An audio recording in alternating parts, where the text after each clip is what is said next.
Manolotra ny araba toko lasy toko vavy tonga sondra eto anatin'ny vaovao an-tsary eto amin'ny televiziona malagasy amin'izao atoandro izao manasanao ampanajana anaraka izany vaovao an-tsary izany hatramin'ny farany ny tontolon'ny fitsarana no dia anokavantsika ny vaovao an-tsary amin'izao atoandro izao nantanteraka fitsidiam-paritra tany Morondava renivohitry ny faritra Menabe ny ministry ny fitsarana Fanirisoa Ernaivo nandritra izany dia nisy ny fitsidiany ny fonjaben'ny Morondava izay izay ho atsaraina ny fitaizana ireo voafonja ao an-toerana nisy ihany koa ny fionany tamin'ireo tompona ndraiky mpanjakana sy ny vahoaka ny an-toerana mahakasika izay tontolon'ny fitsarana izay. TVM Morondava no mitatitra ny vaovao.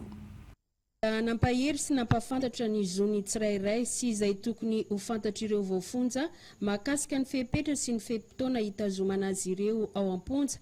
Ramatoa minisitra sy ireo mpiara-miasa aminy nandritra ny fitsidiany taty amin'ny renivohipatry ny Menabe ny fa 4 ny volana aprily taona 2024.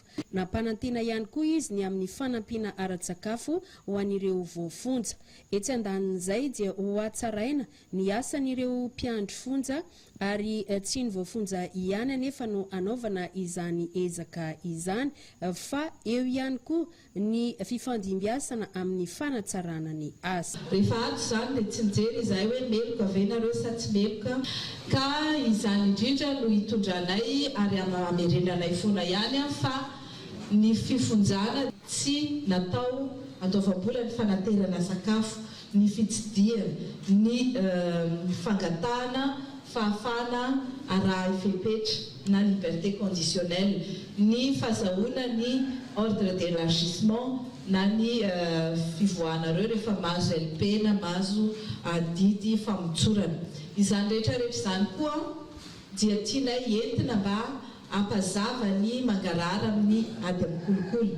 Nanolotra fisaorana sy fankasitrahana ny fitondram-panjakana ny solitena ireo voafonja. Amin'ny fitsarana aloha fa efa mandeha ilay toerana ny mahasazy zahay dia manefa ara-dalàna, taizana ara-dalàna izahay, izay vehivavy misakafo ara-dalàna, mahazo fanampiana no mahavehivavy anay. Misy zaza menavava ihany nefa ny kely ihany naka kely voatonga izany rehetrarehetra izany hitarainanay satria anao anao mamanay dia ararotinay ilay fitarainana, ararotinay ny fahatongavanao. Ny momba ny fitaizananay aloha raha zahay vehivavy zahay voakarakara. Ny toy tamin'ny fiainona ny fitarainan'ireo voafonja ny famangina izay nataony ramatoa minisitra no tronon'ireo tompon'andraikitra ara-panjakana teto anivon'ny faritra Menabe hamafisina ny fampanaran-dalàna eo amin'ny resaka fifamoivoizana eto Madagasikara indrindra fa ny eto anivon'ny faritra Menabe ary iarana amin'ireo trano fiantohana izany rehetra izany mba ho fanamafisana sy fametrahana ny tany tan-dalàna.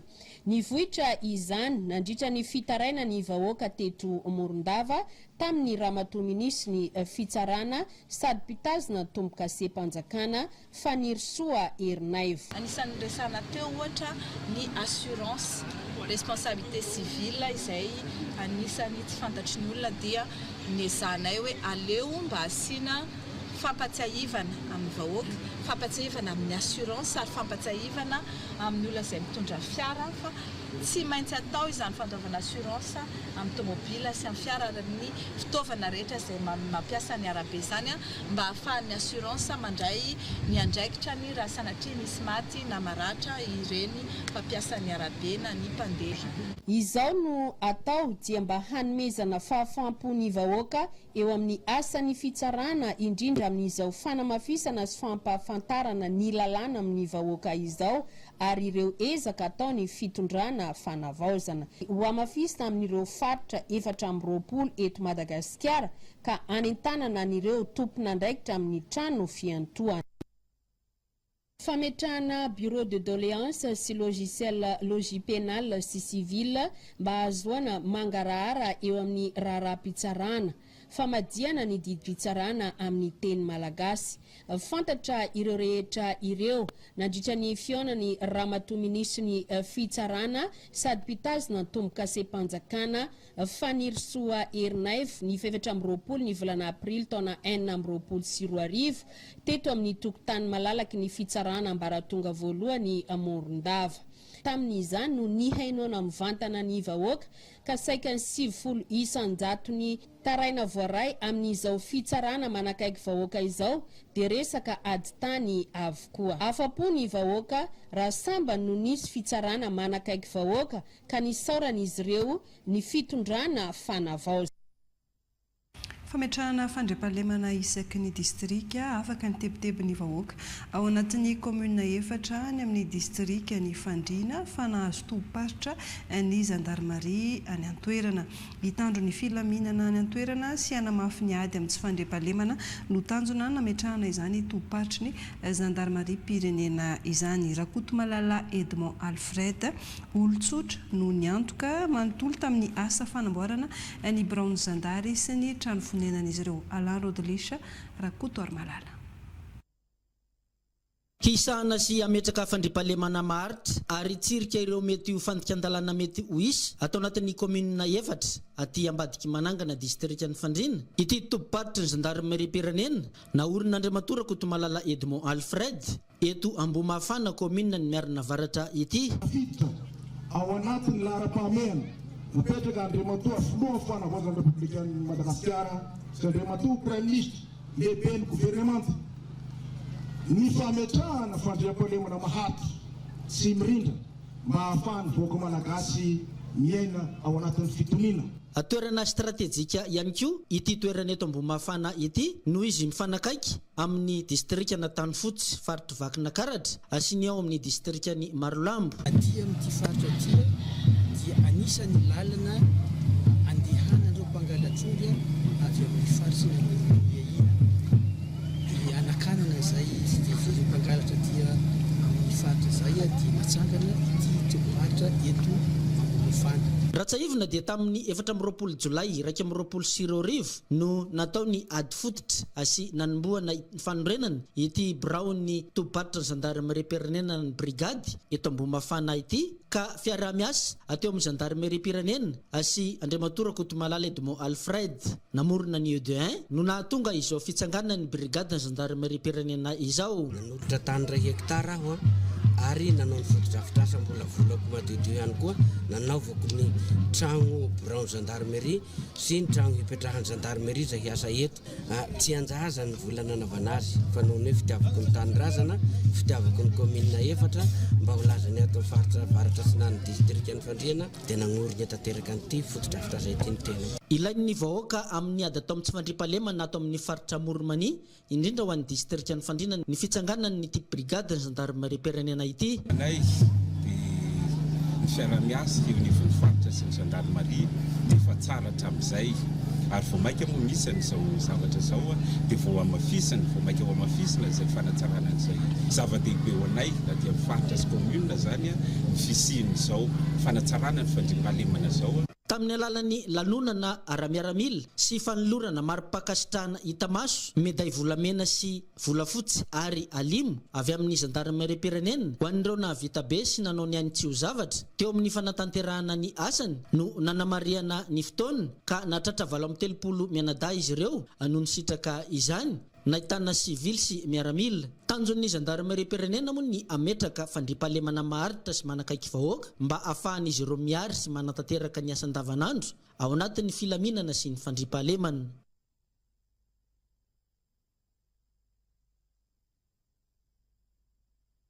Tao amin'ny bataillon infanterie any Atoliarany 12 navoaka no mendrika ka nomena ny galona première classe Violette Rakoto Armanana John Henry Joachim Ambroise.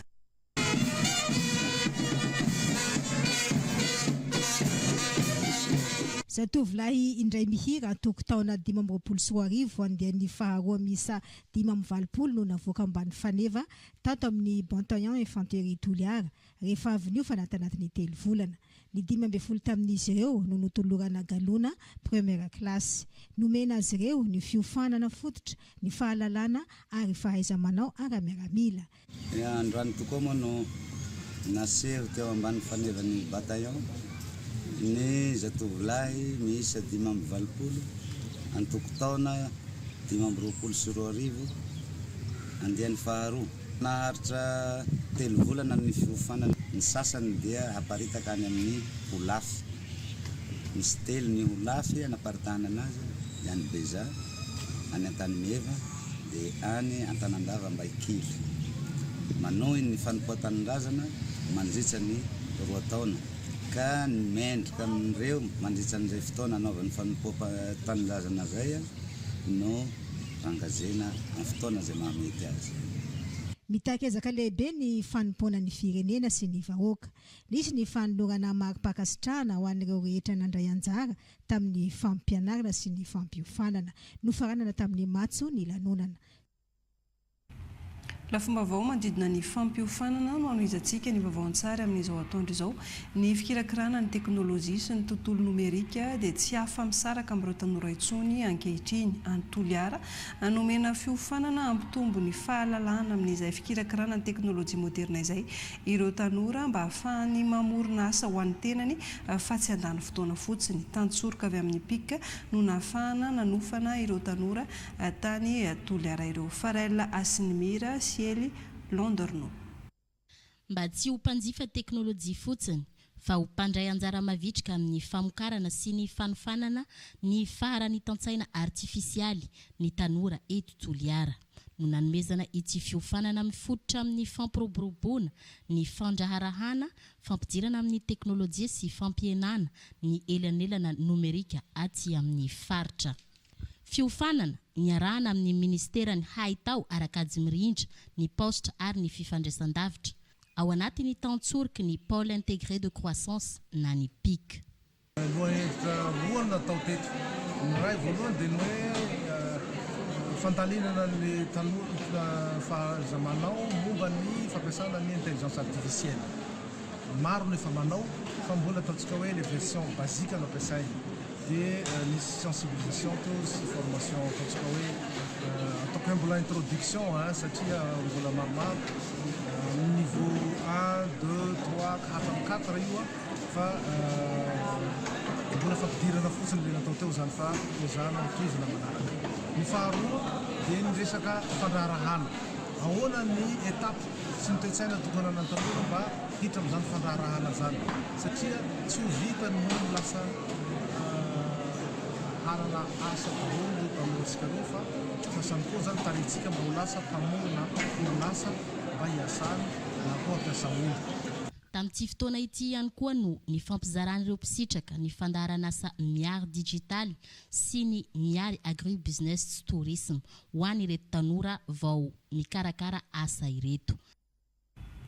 Efa maro amin'ireo orinasa eto amintsika ankehitriny no manokatra varavarana miara-miasa amin'ny sekoly ambony mikasika ny fanomezana tanora ny fizarana asa mba tsy ho sakana ho azy ireo intsony ny tsy fananana traikefa na ela antsoina hoe expérience izay fepetra voalohany takin'ireo mpampiasa rehefa hiditra eo amin'ny sehatra matianina izay nisongadina io nandritra ny famoahana ny andiana mpianatra tetsy amin'ny Université Catholique Ambatoroka. Olivier Andrembolomiaja aja lasafiny piasa. Vaindohandrara ho an'ity sekoly ambony tsy miankina iray eto Ambatoroka ity ny fametrana fiara-miasa amin'ireo orinasa na eto toerana na any ivelany ho fanamorana ny fizarana asa izay tsy maintsy atrehan'ireo tanora mialohan'ny risony eo amin'ny sehatry ny asa. Misy fiara-miasa amina partenaire maro zahay raha sy teny fotsiny ny association de race eto Madagasikara zany misy ihany koa entreprise maro miara-miasa amin'ireo kizy ireo eo ny amin'ny alalan'ny stage feo ihany koa ny atao hoe formation mba sy ho lafiny teorika fotsiny fa misy lafiny pratika dia izay no mahatonga ny hoe amin'ny ankapobeny tsy dia sahirana loatra ny ankizy rehefa mivoaka tato na dia hoe sarotra mitady asa eto Madagasikara. Iray amin'ireo mpandraraha mitondra ny anjara birikiny ho fanohanana ny tanora hiditra eo amin'ny sehatry ny asa ny AFC Bank. Manohana izahay ny jeune talent, jeune diplômé zay vao nivoaka fianarana toa an'ireto ankizy reto. Anisan'izay ny fandraisanay andraikitra ao anatin'ny fandraisana an'zareo ao anatin'ny sehatry ny stage. Dia ao anatin'izay koa misy ny dispositif ana alternance izay rahanay miasa. Tanorana vita fiofanana misy 730 avy amin'ny andiany 720 misalotra ny anarana Arialo no navoaka no tolorana mari-pahaizana teto amin'ny UGM Ambatoroka. Ho fanamafisana ny fahaiza-manao an'ireo mpanao gazety any amin'ny distrikana Ambatondrazaka nisy ny fampiofanana sy fizarana traikefa entina manatsara ny fomba fanoratra ny teny malagasy ofisialy amin'ny tambazotra tserasera mba hiavaka amin'ny olon-tsotra ireo mpanao gazety any an-toerana ny taleparitry ny serasera sy ny kolotsaina loatra mangoro sy ny CTOGM any an-toerana no nitarika izany fampiofanana izany. Michel Ladera Andriamanalina, Flavien Andriamanantena. Ho fanatsarana ny kalitaon'ny lahatsoratra avoaka sy anafainganana ny asa ary fanamafisana ny fahaiza-manao amin'ny fampiasana ny teny malagasy ofisialy dia nomena fiofanana ny mpiasa avy amin'ny hainy vakijery na miankina na tsy miankina amin'ny fanjakana ahitana ireo mpanao gazety, mpanetana fandaharana ary teknisianina eto Ambatondrazaka renivohitry ny faritra loatra mangoro. Ny taleparitry ny serasera sy ny kolotsaina loatra mangoro sy ny avy eo amin'ny olavitry ny mpanao gazety no angady nananana sy vinahitana. Anisan'ny notsindriana mafy teto ny fampiasana ny tambajotra serasera mba hampiavaka amin'ny olon-tsotra ny tena mpanao gazety. Ny tanjona tao anatin'izay dia fanamafisana ny fahaiza-manao indreo mpanao gazety. Misy ihany koa ny rappel à l'ordre ary fanomezana fiofanana misimisy koa manoloana ny filokoton'ny teknôlôjia dia mila mahay miatrika an'izay zany ireo mpanao gazety eto Ambatondrazaka mba tsy hoambaka ny hafa ao anatin'izay fivoaran'ny teknôlôjia izay. Anisan'ny tsilina manokana tao anatin'izay moa ny resaka tsipelina ny fomba fanoratana nivon'ireo tambazotra tserasera ireny dia ny zana zany ny nanome torohevitra madinika ireo mpanao gazety mba hafany manaraka tsakany sy andavany ny fitsipy-panoratana ny teny malagasy ao anatin'ny lahatsoratra ny gazety indrindra ireo lahatsoratra avoaka eny anivon'ny tambazotra tserasera. Ho an'ny eto Ambatondrazaka manokana misy radio tsy miankina 440 ary televiziona 4 anisan'izany ny hainy vakijery ny fanjakana. Ivadika lafom-bavao hafa isika mahatonga disadisa eny anivon'ny fiarahamonina ny ady tany. Maro amin'ireo olona ihany koa no manana fahasahiranana amin'ny fanatonana ireny sampandraram-panjakana misahana ny rahatany ireny ka tsy mahafantatra ny lalàna velona misy sy miatra amin'izay tontolo ny fananantany izay ho fandravana. Io rindrina misy eo amin'ny sampandraram-panjakana misahana ny rahatany sy ny vahoaka io dia misy ankehitriny ny fankakevitra regionaly mahakasika izay fananantany izay. Anatin'ny tambatsara no anarahantsika ireo vaovao mahakasika izay. Hatramin'izao dia mbola tsy mety tapitra ny olana ny fananantany eto Madagasikara. Antony nanaovany avy ao amin'ny ministera ny fanajarenany tany sy ny raharahantany filahan-kevitra regionaly ato anatin'ny faritra 420 eto Madagasikara. Raha ny eto amin'ireny vohiparitra Moronmany eto Ambositra manokana dia maro ireo volavolan-kevitra nentina namahana ny olana fananantany toy ny fananganana komity fotony hijery manokana ny momba ny ady tany ka malala tsara ny tantaran'ny tany miainga avy amin'ny tompony anarandray. Ny vohitra tao ihany koa ny tokony hanenana ny vola aloha amin'ny fikarakarana ny tany amin'ny sehatra rehetra iantefana izany. Roa andro no anatotosany ity fankakevitra regionaly aty amin'ireny vohiparitra Moronmany ity dia ny 720 sy ny 420 aprily izany. Ka ny 720 aprily dia natokana ho an'ny sarambabem-bahoaka fa ny andro faharoa ny 420 aprily kosa dia natokana ho an'ny tanora sy ny mpianatra avy ao amin'ny université sy ny tily ny Madagasikara. Anisan'ny olana mbola saribahana ato anivon'ny faritra Vatovavy ny olany fananantany sy ny toeram-poninana ka izany indrindra ny antony nahatonga ny fitalevam-paritra ny fananantany sy ny fanajariana tany vatovavy nanao izao fakakevitra regionaly izao. Mandritra ny 2 andro no hantaterana an'izany eto Mananjary ka ny hevitra izay mivohitra eto ao no entina hiatrika ny fakakevitra nasionaly any Antananarivo. Naompana tamin'ny fakakevitra regionaly ny hetsika nataony anivo ny fitalevam-paritra ny fananantany sy ny fanajariana tany aty amin'ny faritra Iorombe. Natao izao mba hatsakana ny sosikevitra avy amin'ny olo-pirenena rehetra makasika ny fananantany sy ny fanajariana tany. Nandritra ny 2 andro ny fikoanan-doam-paritra ka ny andro voalohany nanasana ireo solon-tenam-panjakana Satsokajiny sy ireo vahoaka dian'ny toerana. Ny andro faharoa kosa natokana ho ny ireo tanora eny amin'ny anjerimanontolo. Ny fitondrana fanavaozana dia manome setra amin'ny fampandraisana andraikitra anireo tanora eny amin'ny anjerimanontolo satria izy ireny no antoky ny hoavin'ny firenena. Manoloana izany dia nisy fakakevitra manokana natao teny amin'ny Emita eto Iosy. Aorian'ny fikoanan-doha nasionaly dia antenan'ny vahoaka fa hanamora ny fananantany izao hetsika izao.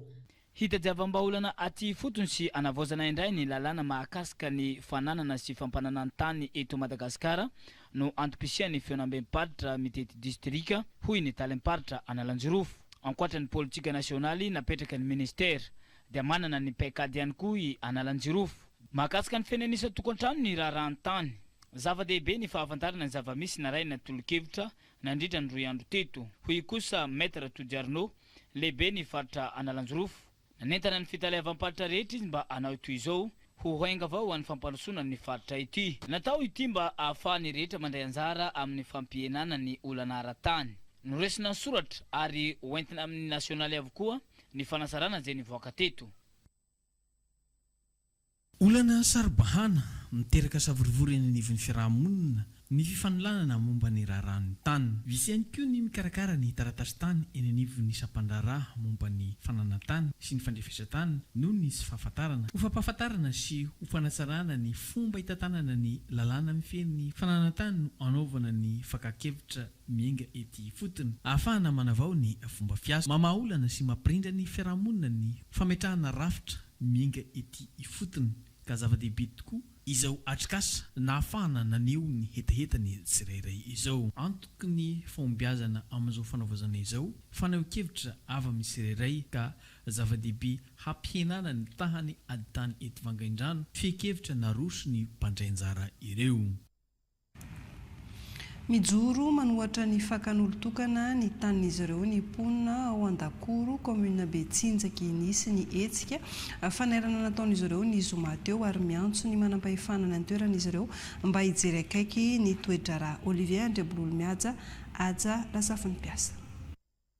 Velarantany mirefy 4 hektara eto amin'ny fokotany Andakoro, commune Betsinjaky no misy mibodo milaza ho tompony ka mahatonga ny fihetsiketsehana ataony ponina eto an-toerana. Mandeha ny fangalarantany zahay fokon'olo dia miara miray hina amin'ny fangalarantany ity satria io taninay io dia fandevenanay zazamena. Miantso ny siny fanadihadinany fotony avy amin'ireo tompon'andraikitra mahefa mba hahafantarany ireo tomponina ny tena marina mikasika ity raharaha eto Andakoro ity. Fanamboaran-dalana eny anivon'ny lalam-pirenena miroso ny asa fanamboarana ny lalam-pirenena fahadimy mampitohy ny Tomasina sy Fianarivou Atsinanana amin'izao fotoana izao. Misy ny ampahan-dalana efa vita izay efa afaka ampiasaina ka nanaovandreo mpampiasa lalana fitarainana amin'ny tompon'andraikitra anara-maso ireo orinasa mpanao ny lalana fa tsy mitovy ny ahavony lalana Edy Ramananjafy. Miroso ny asa atao amin'ny fanamboaran-dalana amin'ny lalam-pirenena fahadimy izay ataon'ny fitoeram-panjakana amin'ny alalan'ny ministera-ny asa vaventy. Tomasina mankaty Fianarivou na dia hoe izay izany misy ny fitarainana ireo mpitatitra sy ny mpandeha mahakasika ny efa vita satria tsy mitovy ny ahavon'ny lalana ka misatotoka ny fiara.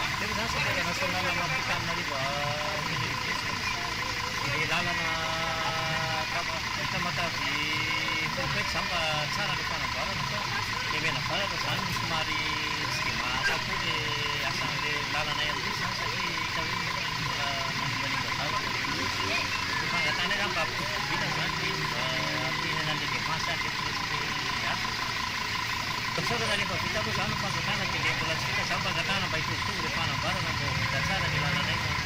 Etsy andaniny ihany koa misy ny efa vita ary misosa ny fiara ka mirimorimo ny fiara ka ahina hiteradoza ka mila fitandremana ho an'ireo mpamily sy ny mpampiasa lalana amin'ny lalam-pirenena fa 5 ity. Lafomba ara-tsosialy komina efatra ao amin'ny distrikany Mananjary no iasan'ny tetikasa Diotafa izay miantsehatra amin'ny resaka tsy fanjarian-tsakafo sy ny fisorohana ny fangerena Ankalamanjana. Natomboka atao amin'ny komina ambanivohitra Tsaravari ny hetsika izay nampitondraina ny anarana hoe Kokambo Evans, Leonel Clélardo, Rindra Del Rafael. Komina efatra atao amin'ny distrikany Mananjary no iasan'ny SAFFSKM amin'ny alalan'ny tetikasa Diotaf izay miantsehatra amin'ny tsy fanjarian-sakafo, eo ihany koa ny fangerena Ankalamanjana.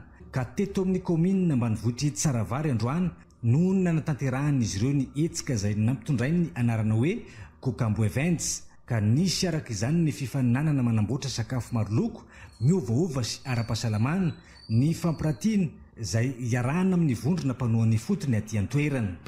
Projet Diotafa izay miara-miasa amin'ny chef ka tsy ny fanjakana novizanona ny mpamatsy vola dia mikarakara hetsika tantsoroka ho aty amin'ny ety fotony atao anatin'ny komina Tsaravari androany 13 avrila manao tantsoroka amin'ny faninanana amin'ny resaka fanadiovana miala amin'ny fangerena Ankalamanjana, eo koa ny faninanana amin'ny fikarakana sakafo maro loko sy miovaova ara-pahasalamana, ny fikarakarana sy faninanana amin'ny kilalao ny ankizy izay anairana ny sain'ny zaza latsaky ny 5 taona, eo ihany koa ny fandrefesana ny rofitsandro izay entina mijeren'ny iray aman-dreny zany isa-tokatrano manahoana ny zanan'io amin'ny ilay loko telo, ilay mena, mavo, maitso eo amin'ny rofitsandro eo amin'ny fahasalamana hijerena ny fanjarian-tsakafo, teo ny resaka fampiratiana ny kabineno hatsaraina sy eo ny resaka fanaovana savony artisanal sy ny salaka sasana tetiny fotony.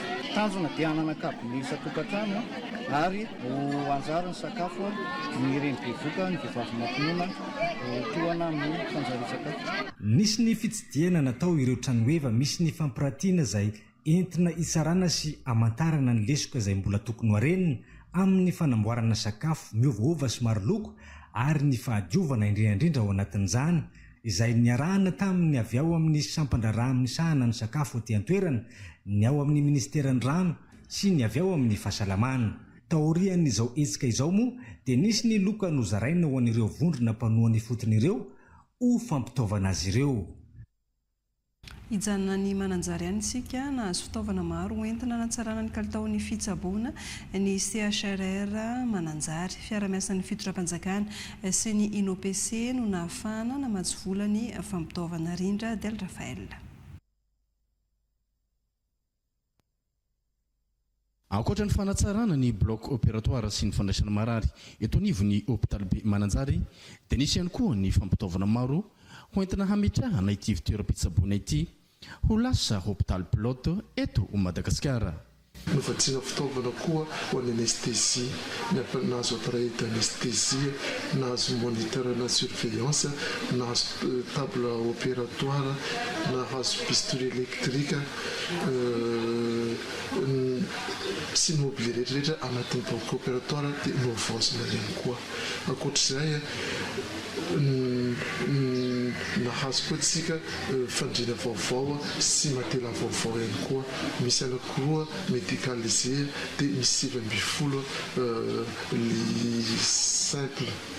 Ankoatr'izay ho an'ny fiterana dia nomeny table opératoire, table d'accouchement anankitelo ihany koa isika, dia ho an'ny marary misy table de chevet 20 ho an'ny marary. Nahazo fitaovana koa dina amin'ny fandidina ho an'ny fandidina ny opération césarienne, ny fanaovana hystérectomie, ny abdomen ihany koa dia nahazo fitaovana vaovao. Ho an'ny fiterana ihany koa dia nahazo ventouse obstétricale anao koa forceps anao koa dia nahazo stétostensiomètre maromaro ihany koa isika eto amin'ny CHRR Mananjara. Izany mantsy dia fanatsarana ny kalitao ho atolotra ho antsika eto Mananjara. Fiara-miasa ny fitondram-panjakana avy tamin'ny alalan'ny ministera ny fahasalamam-bahoaka sy ny INOPS moa no nahafahana namasy vola izao fampitaovana izao. Trangam-piarahamonina niseho tany Maheva-tanàna mpiambina tao amina sekoly tsy miankina iray tany an-toerana no voalaza fa nanolana mpianatra kilasy T2 na 11e vao 5 taona monja izany zaza izany Ivete Mitantsoa. Avkely 5 taona no naola ny mpiambina tany am-pianarana tao amin'ny sekoly tsy miankina iray teto Maheva-tanàna raha izy niera nivoaka IPP iny araka ny fitantarany. Taraina narary izy rehefa tonga tany an-trano ka avy hatrany le noentin'ny renibeany izay mpitaiza azy tany amin'ny mpitsabo. Laka misy ariva minambary ary zay tokony teo amin'ny 7 latsaka zay moa minambary amin'ity dia mipetraka ambany izy mipetraka eo akay mitaraina be amin'izay izy fantelo ay marary a bebe a nanina ny zanako marary ao ny vodiko bebe a to dia sito napiakariko ambony fandriana nalako ny slipony rehefa nalako ny slipony jereko misy mandomando nentiko tao amin'ny hopitaly avy hatrany tsavainy dokotera simba ty zaza ty nanontaniana moa le zaza hoe iza nikitika anao zanako avy hatrany izy dia niteny hoe gardien tany am-pianarana. No lavon'ny sekoly avy hatrany anefa ny fanambarana fa tao aminy no niseho izay zavatra izay. Nahagagana ihany satria misy raha tamin'ny ora récréation zany no niresany na vo azy dia monsieur Paul tokony tsy teto aminay tamin'ny récréation satria ny récréation anay dia amin'ny 3 ora sasany latsaka 5 ka hatramin'ny 3 ora sasany mahery 10 minitra ihany. Izay no fandimbiasan'ireo ankizy rehetra izay mianatra eto zany ao amin'ny pisoara na ny lehilahy na amin'ny vehivavy. Arahan'ireo maîtresse rehetra maso zany izany rehetra izany. Ka rehefa nanontaniana zany ilay maîtresse rehetra izay teo tamin'ny récréation dia nitsipaka marindrano fa tsy nahita amin'ny monsieur Paul niditra tao anatin'ny pisoara nandritra izany fotoana izany fa nanatitra bidon kosa izy niaraka taminy izany izay roa menadany tao anaty bajajy dia nitatitra bidon izy tokotokony tamin'ny 4 teo dia napetra ny bidon dia lasa izy dia nahagaga zany hoe avy any amin'ny pisoara zany dia niakatra hoe récréation dia tonga tao am-pianarana tsy niteny mihitsy hoe marary ety na marary ety. Niakatra fampanoavana ny 12 aprily 2024 ity raharaha ity ka nampidirina ponja vonjomaika ilay mpiambina tao amin'ity sekoly ity. Ny ananana faiziny tokana no tanjon'ny fisoratana anarana biometrika ao anatin'ilay tetikasa izao tokana. Izao dia indray rahantsika miaraka ny fanomboana izay fisoratana anarana biometrika izay isaky ny distrika. Anjaran'ny distrikany Toamasina faharoa indray izao no nanomboana ny fanoratana anarana biometrika. Raha tao Toamasina voalohany moa nanokafana tamin'ny fomba ofisialy an'izany fanoratana anarana biometrika izany. Amin'izao fotoana izao kosa moa dia eto an-tampon-tanànan'ny komina Amboditandroa no nandray an'izany ary dia nahaliana ny olom-pirenena moa ny fanoratana anarana biometrika. Ny fandraisana anjara moa dia zava-dehibe satria dia fanatsarana ny maha olom-pirenena ny olona tsirairay. Ny fitondram-panjakana moa dia miezaka manatsara ny fitantanana ny maha olom-pirenena raha anao izao hetsika izao.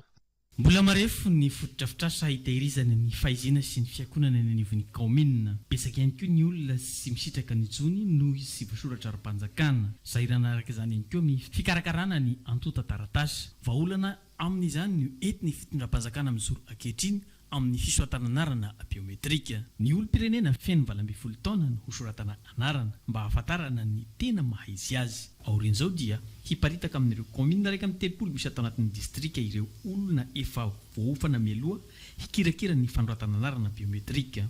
Izao tokana olom-pirenena mandraindraikitra manomboka amiko ny fanavoazana. Nahazoana ako ny fankalazana ny andro maneran-tany ho an'ny boky tany Ambositra sy Vangaindrano arahantsika miaraka. Kevitra amin'ny alalan'ny soratra ny boky, ny soratra ny mitoetra fa ny teny manidina. Fampianarana mikirakira sy mamaky boky ireo tanora mpianatra avy amin'ny lycée moderna a Kourombe tsy ny CPA no nentina nanamariana ny andro maneran-tany ho an'ny boky sy ny zon'ny mpanoratra teto Ambositra. atsapa fa maro amin'ireo tanora mpianatra no manadino na tsy mahay mihitsy ny mamaky boky ankehitriny noho ny firoborobon'ny teknôlôjia. Nampafantarina azy ireo ihany koa ny momba ny mpanoratra sy ny asany. Tsy afa-miala amin'ny fivoarana ankehitriny isika ka dia ny fampianarana mamaky boky numerika amin'ny alalan'ny internet.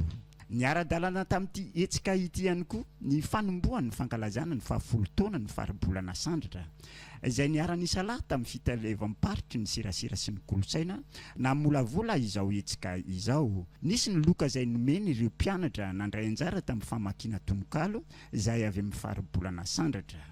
Ny boky sy ny zo ny mpanoratra manoloana ny vanim-potoana numerika io no lohahevitra nentina nankalazana ity hetsika ity.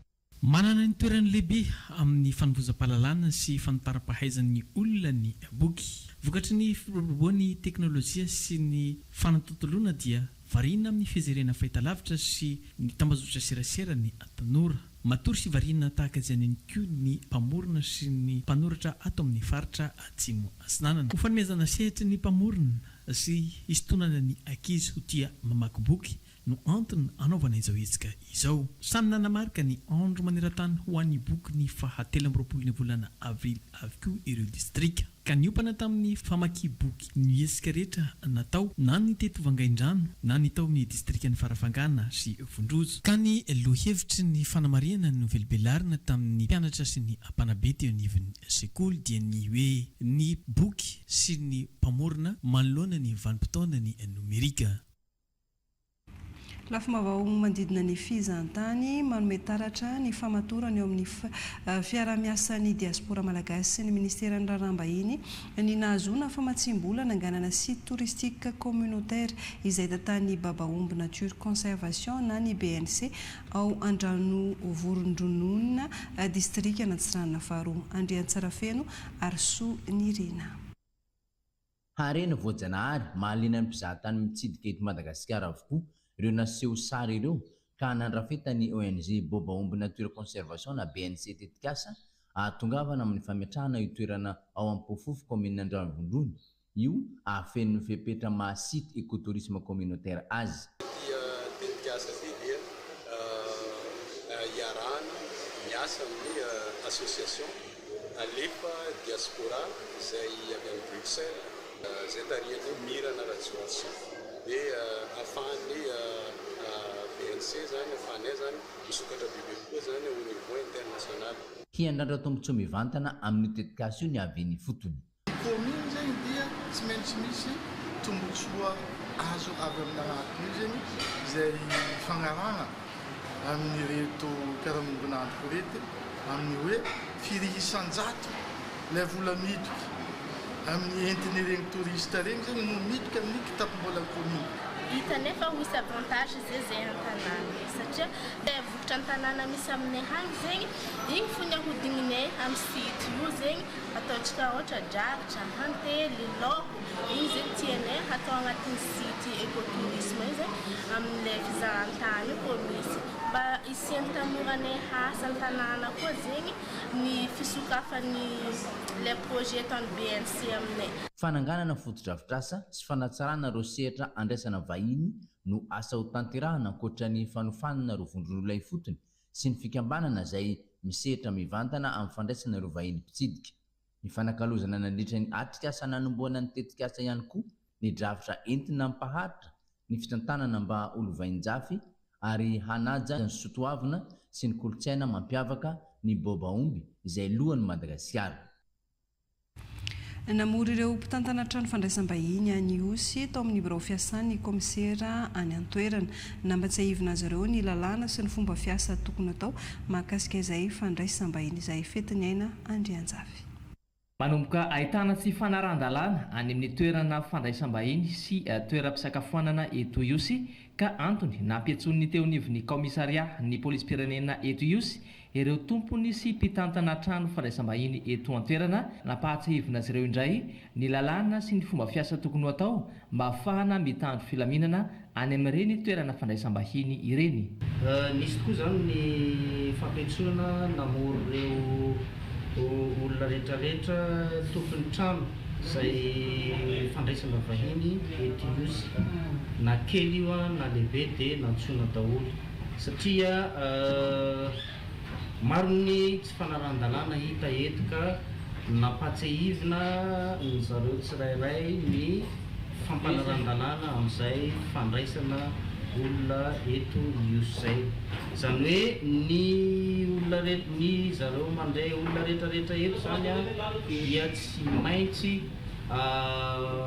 manoratra anarana ao amin'zareo ny vahiny zay tonga ao amin'zareo nizaniza io tsy ankanavaka dia rehefa voasoratra ny mombamomba n'le olona dia tsy maintsy aterina aty amin'ny komissaria isaky ny maraina zay zany ny hafatra mafonja nampitaina amin'zareo zay hita fa goragora teo taloha dia tsy maintsy namafisina tamin'zareo zay zavatra zay satria misy fandraisana amin'ny lafiny filaminana zay moko sahady nangataka fiarah-miasa amin'zareo amin'izay olona mampiahiahy eny amin'zareo eny dia nangataka fiarah-miasa amin'zareo. Nandritra ity fihaonana ity dia nisan'ny nanatrika izao ihany koa ny fitalevam-patry ny fizahan-tany sy ny asan-tanana mifameno ny asan'ity fitalevam-patra ity sy ny ato amin'ny fitandroana ny filaminana ka izany indrindra no mahatafaraka azy ireo tato anatin'izao fivoriana izao. Izy ireo izay nanentana ny tompon'andraikitra mpitantana toerana fandraisam-bahiny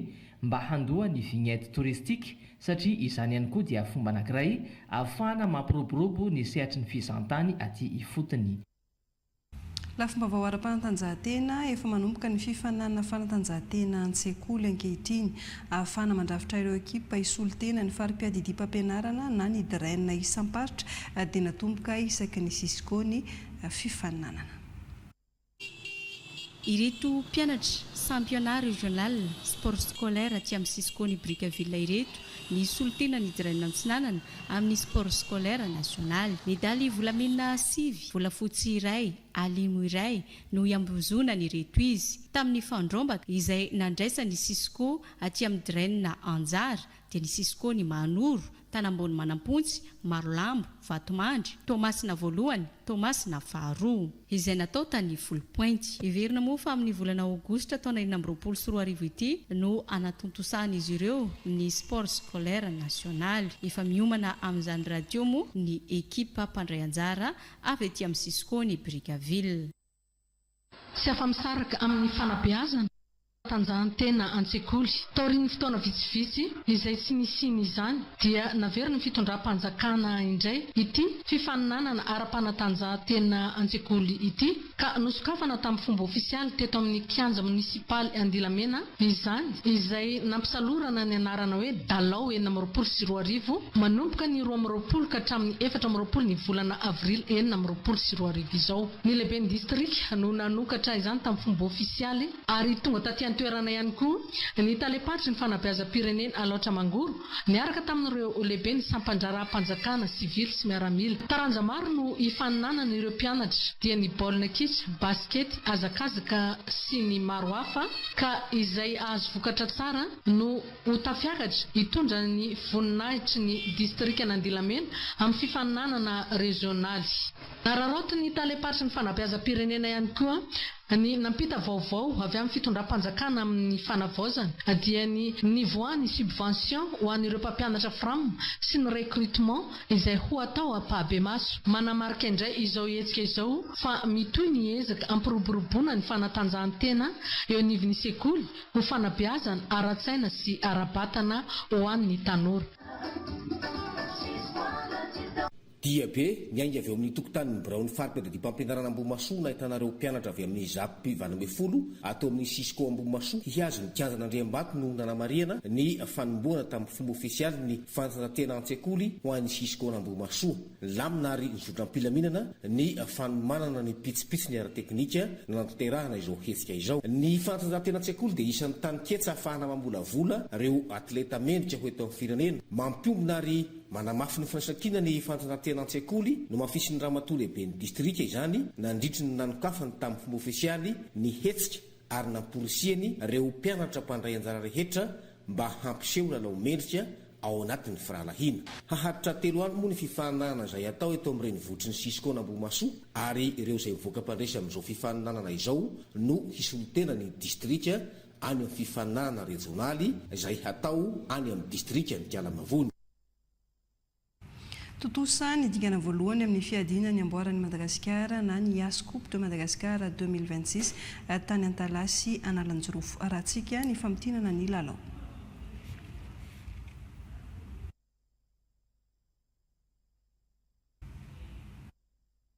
Sanana handball kitra As Coupe izay karakarain'ny Fédération Malagasy de Football miaraka amin'ny Ligue Party Analanjorofo lalao savaranando izay nifandona ny FCFB aloatra mangoro nifandona tamin'ny ekipa Babangy Analanjorofo ka nivoaka ho mpandresy tamin'ny isa 3-2 i Babangy na dia efa nazo taona za ireto veteran hita fa mbola misy hery sy tanjaka amin'izy ireo saingy mila hatsaraina ny fomba fiasan'ny mpitsara hita nandritra ny lalao ity fa efa mivoatra ny havo teknika ny baolina kitra nambarin'ireo olona izao fifanitsanana izao fa mbola betsaka ny mankafy ny sehatra ny baolina kitra ity ary nandresy vavateniny tamin'ny isa 4-2 ny ekipa ny Kakambary Fenirivest.